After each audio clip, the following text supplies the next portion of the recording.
l'amendement 16. Monsieur Mehdi, vous avez la parole.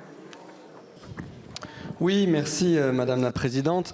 Moi, je voulais vous parler d'un certain type d'entreprise, qui contribue à la fois à la transition écologique, à la fois à la réindustrialisation de notre pays et à la fois au plein emploi.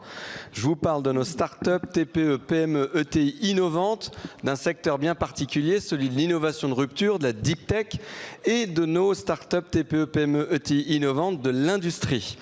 On en a donc besoin d'en avoir encore plus. On en crée à peu près 350 par an et notre objectif à 2027 est d'en créer 500 par an.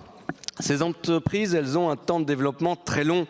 On parle de l'avion zéro carbone à hydrogène, on parle de l'ordinateur quantique qui va nous permettre d'avoir des puissances de calcul avec 1000 fois moins d'émissions de carbone, on parle de l'industrie du nucléaire de 4e génération.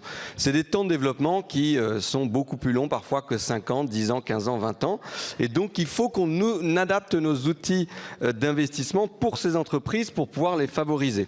Et donc concrètement cet amendement, il propose de permettre que la durée des FCPR puisse aller jusqu'à 15 ans contre 10 ans aujourd'hui pour soutenir ces entreprises. Et donc si vous soutenez et la transition écologique et la réindustrialisation et le plein emploi et nos startups industrielles, je vous propose de soutenir cet amendement. Merci.